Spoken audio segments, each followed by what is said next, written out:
नमस्कार दोस्तों, आप सभी का स्वागत है तक्षशिला एकेडमी के ई लर्निंग प्लेटफॉर्म पर। सभी विद्यार्थियों को बहुत बहुत शुभकामनाएं हैं। एक नई भर्ती राजस्थान सरकार के द्वारा विज्ञप्ति जारी हो चुकी है और किन विद्यार्थियों के लिए ये रहने वाली है दोस्तों, और वो भी 10वीं पास विद्यार्थियों के लिए बम्पर भर्ती आई है। बम्पर भर्ती कितनी वैकेंसी रहने वाली है इस वीडियो के माध्यम से देखेंगे। क्या इसमें एग्जाम होगा या फिर नहीं होगा, क्या यह विज्ञप्ति सीईटी एग्जाम के बाहर है या फिर नहीं है, इस वीडियो के माध्यम से संपूर्ण चर्चा करेंगे। चलते हैं अपने पास में आज की जो विज्ञप्ति जारी हुई है राजस्थान सरकार के द्वारा, पशु परिचर भर्ती 2023 क्या कहती है ये वाली, और इसमें क्या योग्यता रहने वाली है दोस्तों, इसके ऊपर पूरी की पूरी चर्चा करेंगे इस वीडियो के माध्यम से। देखेंगे राजस्थान कर्मचारी चयन बोर्ड जयपुर के द्वारा उन सभी विद्यार्थियों के लिए यह विज्ञप्ति जारी हो चुकी है जो तैयारी कर रहे थे और इंतजार कर रहे थे कि सर हम इतने पास हैं, 10वीं पास है या फिर 12वीं पास है, क्या हम भी किसी एग्जाम का फॉर्म भर सकते हैं क्या। बिल्कुल आप भर सकते हो और राजस्थान सरकार ने आपके लिए कुछ देखा है और आपके लिए नई भर्ती जारी की है दोस्तों। वो भी भर्ती है अपने पास में पशु परिचर की, जिसे अपने पास में एनिमल अटेंडेंट कहते हैं।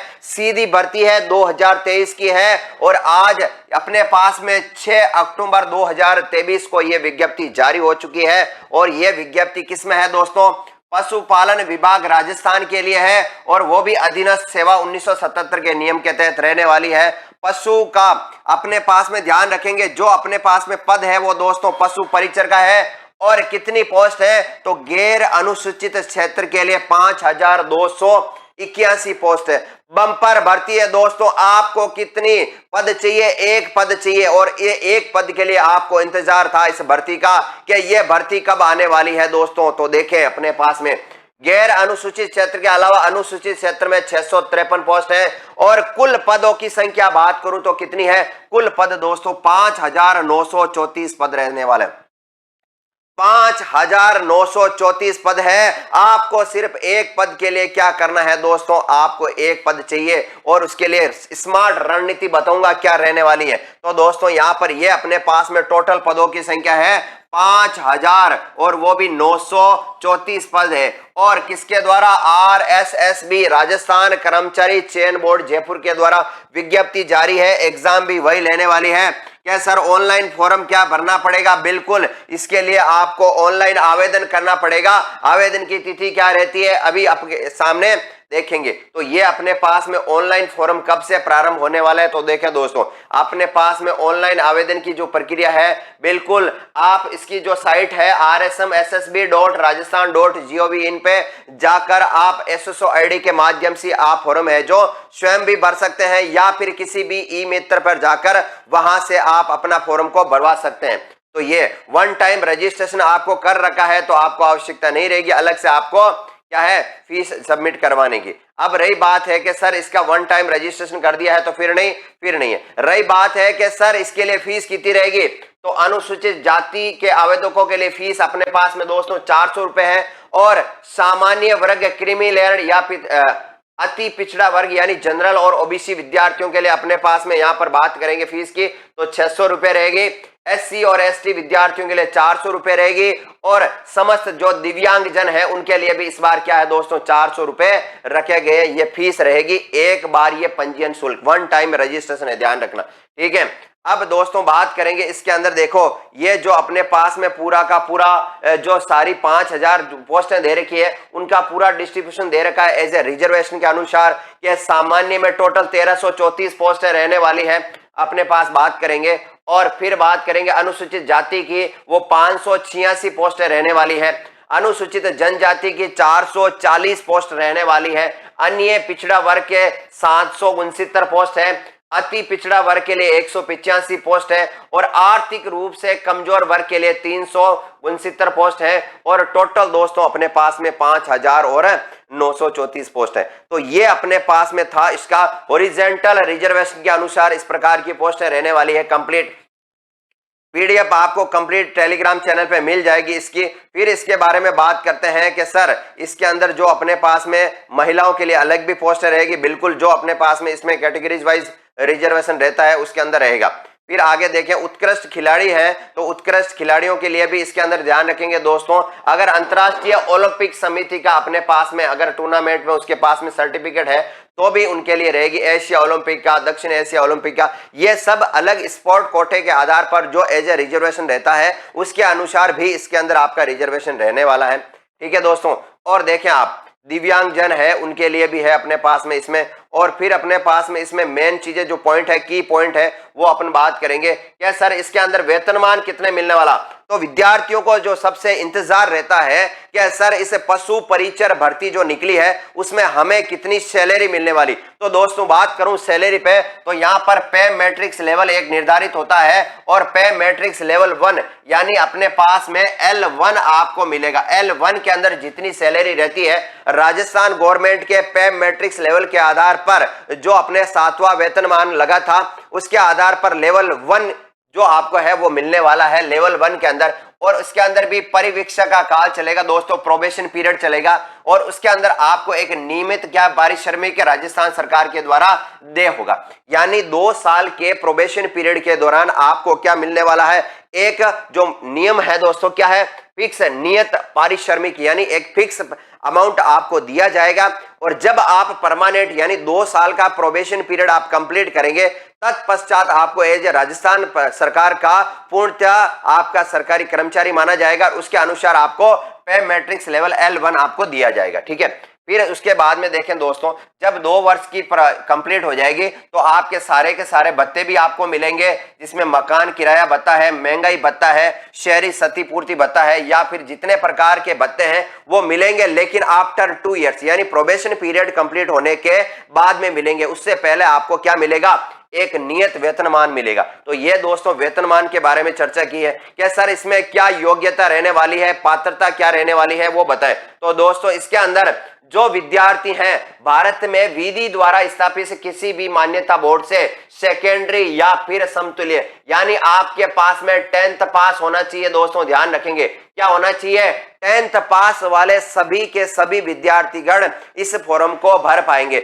इससे ऊपर जितनी भी योग्यता है, चाहे तो आपके पास में 12th है या फिर आपके पास में एज ए ग्रेजुएशन की डिग्री है, तो भी आप फॉर्म को भर सकते हैं। लेकिन अगर 10वीं पास से नीचे है, अगर 8वीं पास है या फिर कम पास है तो आप इस फॉर्म को अप्लाई नहीं कर पाएंगे। अगर आपने 10वीं पास की हुई है तो दोस्तों आप इस फॉर्म को अप्लाई कर सकते हैं। ठीक है, उसके बारे में ध्यान रखेंगे कि आपने हिंदी का भी बोलने का या लिखने का, राजस्थान की संस्कृति का ज्ञान भी होना चाहिए, यह बात इसमें बताई गई है। क्या सर इसके अंदर अपने पास में जो व्यक्ति पाठ्यक्रम के अगर अंतिम वर्ष में परीक्षा में उपस्थित है तो वो भी क्या हो सकता है, इसमें सम्मिलित हो सकता है, यह भी मेंशन किया हुआ है। और ध्यान रखेंगे क्या सर शैक्षिक योग्यता की आवश्यकता है या फिर सीधी भर्ती के उक्त पद के लिए आवेदन करने के लिए पात्र होगा, लेकिन वह चयन जो एजेंसी है उसमें शैक्षिक योग्यता प्राप्त करने का प्रमाण पत्र आपको लास्ट में प्रस्तुत करना पड़ेगा, यह ध्यान रखना। देखिए अब बात हो रही है मुख्य परीक्षा की, कि मुख्य परीक्षा में उपस्थित होने से पहले जहां पर लिखित परीक्षा और साक्षात्कार के 2 चरणों के माध्यम से चयन किया जाता है।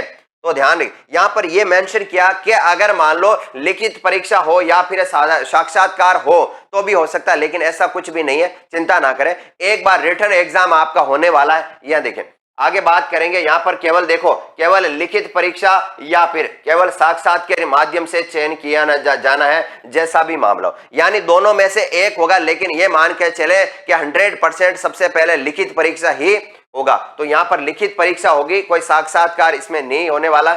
आगे देखेंगे अपने पास में स्वास्थ्य आपका अच्छा होना चाहिए, चरित्र आपका अच्छा होना चाहिए, राष्ट्रीयता भारत का नागरिक होना चाहिए। रही बात के सर आयु कितनी होनी चाहिए, तो ध्यान रखेंगे दोस्तों सबसे पहले बात हो रही आयु की, और आयु का मतलब है 18 साल का व्यक्ति होना चाहिए। अगर 18 साल से कम का विद्यार्थी है वो इस फॉर्म को अप्लाई नहीं कर पाएगा। इसका मतलब सबसे पहले 18 वर्ष आपकी कंप्लीट होनी चाहिए। और कब और क्या सर वहां से लेके कब तक है, अगर वो विद्यार्थी 40 साल का हो चुका, क्यों, क्योंकि ये परिचर की भर्ती बहुत समय बाद में आई है, इसका इंतजार करते करते उनकी क्या हो गई, उम्र काफी हो गई। तो सरकार ने यह बोला है कि मिनिमम 18 वर्ष का होना चाहिए और मैक्सिमम 40 वर्ष का होना चाहिए। अगर इन दोनों के बीच में कोई भी ईयर्स आ रहा है तो वो बंदा फॉर्म भर सकता है, ये अपने पास में इसमें बताया गया। ठीक है, तो ये अपने पास में आयु के बारे में अपन ने देखा।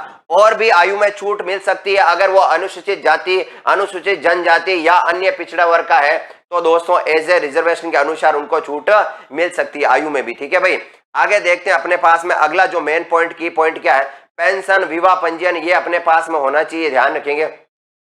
ई मित्र के माध्यम से आपको फॉर्म भरना है और फॉर्म भरने की ऑनलाइन आवेदन तिथि क्या रहने वाली देखें दोस्तों, तो ऑनलाइन अपने पास में आवेदन जो फॉर्म है वो अपने पास में 13/10 से, यानी 13 क्या है दोस्तों, 13 अपने अक्टूबर से प्रारंभ हो जाएंगी, ये ध्यान रखिए। 13 अक्टूबर से लेके और 11 नवंबर, कितना है दोस्तों यहाँ पर 11 नवंबर, वो भी कौन सी 2023 तक है। ठीक है, यानी समय आपको मिल रहा है वो ज्यादा नहीं है, यानी 13 अक्टूबर से लेके और वो भी 11 नवंबर के बीच के दौरान जो आपको समय मिला है, इस समय का सदुपयोग करके और इस फॉर्म को भर लेना। अगर आपको वाकई के अंदर पशु परिचर बनना है और आपको एक पोस्ट चाहिए तो इसका मतलब है समय को गंवाना नहीं है और तुरंत आपको फॉर्म भर लेना। ये अपने पास में डेट दे रखी है और वो भी रात की देख तो दोस्तों 11:59 यानी 11 नवंबर की, वहीं तक माना जाएगा। उसके बाद फॉर्म भरोगे तो आपका माना नहीं जाएगा। ठीक है, अब बात हो रही कि सर बता दो परीक्षा कब होने वाली है, तो बात करेंगे परीक्षा के ऊपर दोस्तों। तो परीक्षा के लिए आपको समय मिला है और समय क्या है,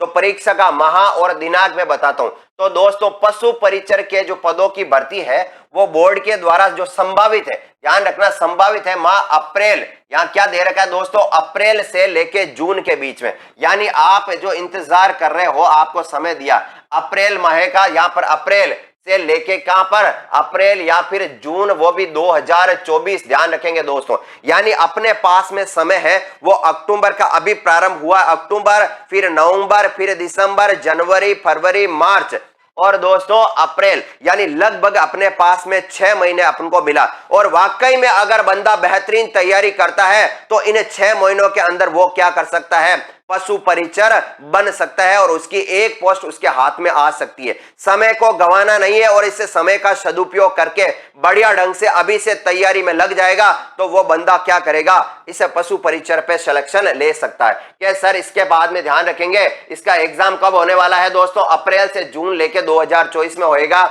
और आवंटित परीक्षा केंद्र भी करवाया जाएगा। सूचना जो बोर्ड है वो उसकी वेबसाइट पे आपको बता दिया जाएगा और बोर्ड के पास परीक्षा का दिनांक और स्थान में परिवर्तित करने का भी अधिकार है, लेकिन अभी अपने बता दिया अप्रैल और लगभग जून में। ठीक है दोस्तों, अब बात करेंगे प्रवेश पत्र जारी हो जाएगा, वो सब कुछ हो जाएगा। तो अब क्या करेंगे, क्या सर इसका ये बता दे, फोटो वोटो सब अपने लगा लेना, जब आप फॉर्म भरोगे तब आप फोटो भी लगा सकते हो। ऑनलाइन आवेदन में संशोधन की आवश्यकता नहीं रहेगी। अपना मेन पॉइंट है कि सर इसमें जो एग्जाम होने वाला है उस एग्जाम में क्या सिलेबस रहेगा और उस सिलेबस के अनुसार हमें किस प्रकार से तैयारी करनी चाहिए, तो वो सबसे मेन पॉइंट है ये वाला। 21 नंबर पॉइंट है परीक्षा की स्कीम एवं पाठ्यक्रम। ध्यान रखेंगे दोस्तों, यही है जो अपने दिमाग में बिठा के रखना है हमेशा। जब तक आप पशु परिचर का एक पद हासिल नहीं कर लेते हो तब तक दिमाग के अंदर आपके ये रहना चाहिए, क्या रहना चाहिए, क्या सर परीक्षा की स्कीम के अंदर क्या होगा, भाग ए और भाग बी, 2 पार्ट होंगे दोस्तों, ध्यान रखेंगे, भाग ए और भाग बी। और प्रश्नों की संख्या भाग ए के अंदर 105 रहेगी और भाग बी के अंदर 45 रहेगी और टोटल पर्सन है, यानी टोटल पर्सन जो होंगे वो आपके दोस्तों 150 पर्सन होंगे। कितने होंगे, 150 पर्सन होंगे। और नंबरों की संख्या बात करूं तो पार्ट ए के अंदर 105 क्वेश्चन मतलब 105 नंबर, पार्ट बी के अंदर 45 क्वेश्चन मतलब 45 नंबर और टोटल नंबर्स की बात करूंगा दोस्तों, टोटल नंबर यानी 150 नंबर है। कितने हैं, 150 नंबर। इसका मतलब हुआ प्रत्येक क्वेश्चन एक नंबर निर्धारित कर रहा है। क्या कर रहा है दोस्तों, एक पर्सन आपका एक नंबर का माना जाएगा, उसी के अनुसार टोटल 150 यानी 150 क्वेश्चन है और नंबरों की संख्या बात करेंगे तो 150 है। और समय कितना मिलने वाला, 3 घंटे का समय मिलेगा दोस्तों। कितना समय मिलेगा, 3 घंटा, यानी बात करेंगे 180 मिनट आपको मिलने वाले हैं। कितने मिलने वाले हैं, 180 मिनट, यानी 3 घंटे आपके पास में मिलने वाले। ये 3 घंटे 180 मिनट में प्रश्नों की संख्या 150। क्या सर सारे किस प्रकार के होंगे, तो सिलेबस के ऊपर देखते हैं और बताता हूं क्या रहेगा। तो अधिकतम पूर्णांक 150 रहेगा, वस्तुनिष्ठ प्रकार के प्रश्न आएंगे, मल्टीपल चॉइस क्वेश्चन यानी एमसीक्यूज आएंगे और प्रत्येक सही उत्तर के लिए 1 अंक मैंने बता दिया है। क्या सर क्या नेगेटिव मार्किंग होगी? बिल्कुल, गलत उत्तर के लिए 1/4 अंक काटा जाएगा। ध्यान रखेंगे, तुक्का करने वाले विद्यार्थी स्पेशल रूप से ध्यान रखेंगे, इस बार तुक्का नहीं चलेगा। क्यों? क्योंकि इसमें रखा गया दोस्तों नेगेटिव मार्किंग, और नेगेटिव मार्किंग कितनी रखी गई है? तो नेगेटिव मार्किंग रखी गई है 1/4। इसका मतलब है दोस्तों अगर आप 4% गलत करते हो तो आपके लिए 1 नंबर कटेगा। इसका मतलब है 0.25 का नेगेटिव मार्किंग रहेगा। 0.25 नेगेटिव, 4% गलत करते हो तो 1 नंबर काटा जाएगा। इसका मतलब है 0.25 यानी 1/4 नेगेटिव रहेगा। और प्रश्न पत्र में न्यूनतम 40% अंक लाना अनिवार्य। इसका मतलब है अपने पास में दोनों जो पार्ट दे रखे हैं उनमें कम से कम 40% आना अनिवार्य। अगर 40% आपके अंक नहीं आए तो तुरंत आप क्या हो जाओगे? इस विज्ञप्ति से बाहर हो जाओगे, ध्यान रखना। और परीक्षा का मानक स्तर सेकेंडरी लेवल का माना जाएगा, 10th स्तर का माना जाएगा। तो ये अपने पास में दोस्तों मैंने आपके सामने परीक्षा की स्कीम और बताई है। अब रही बात है कि सर पाठ्यक्रम किस प्रकार का रहेगा, जरा बताओ। तो देखो अपने पास में पाठ्यक्रम यानी सिलेबस के ऊपर बात करता हूं तो सिलेबस किस प्रकार का रहने वाला। तो दोस्तों यहां पर प्रश्नों की संख्या आपके जो पार्ट ए दे रखा है वो भी कितना 70% माना जाएगा, यानी 100 में से 70% पार्ट ए का माना जाएगा और 105 प्रश्न आएंगे उसमें राजस्थान जीके। दोस्तों ध्यान रखेंगे, राजस्थान जीके राजस्थान का सामान्य ज्ञान है जिसमें दैनिक विज्ञान है, गणित है, सामाजिक अध्ययन है, भूगोल है, इतिहास है, संस्कृति है और करंट भी है। ये सारे के सारे रहने वाले टोटल प्रश्नों की संख्या 105 रहेगी।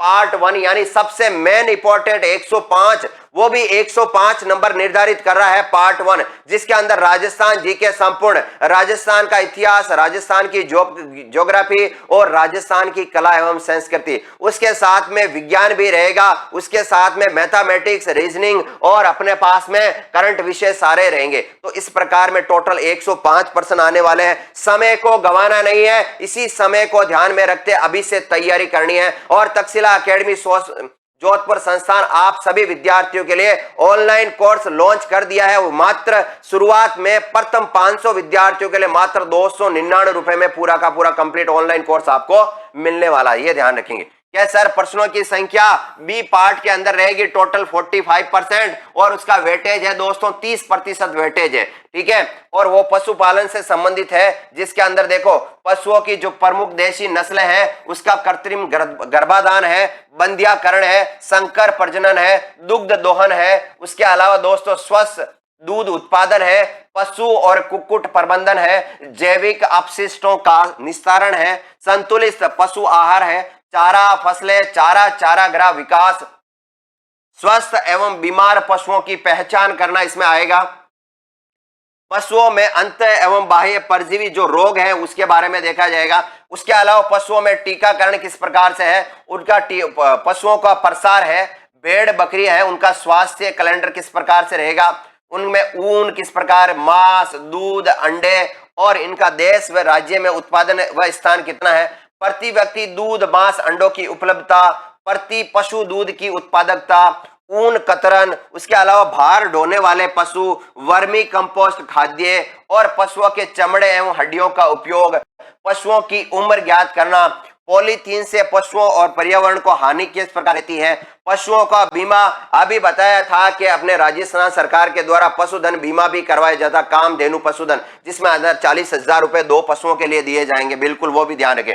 तो क्या सावधानियां रखना चाहिए, तो इसमें ये सारा का सारा रहने वाला दोस्तों पार्ट बी में, किस प्रकार का पार्ट बी में रहने वाला, यानी दोस्तों बहुत बढ़िया सिलेबस दे रखा है। अगर वाकई में 6 महीने अगर आप ध्यान से अच्छे से और दम लगाकर अगर पढ़ाई करते हैं तो इसका मतलब है पशु परिचर में आप सिलेक्शन ले रहे हैं। क्या सर इस पशु परिचर में सबसे मेन जो विद्यार्थियों का कमेंट है वो है सर क्या यह विज्ञप्ति सीईटी से बाहर है, क्या कॉमन एलिजिबिलिटी टेस्ट से बाहर है क्या? बिल्कुल सभी विद्यार्थियों को बता दूं क्या यह विज्ञप्ति अपने पास में कंप्लीट यानी पूर्णतया सीईटी से बाहर है। इसका सीईटी से कोई भी लेना देना नहीं है। इसका एग्जाम बिल्कुल अलग तरह से कंडक्ट सिलेक्ट करवाया जाएगा।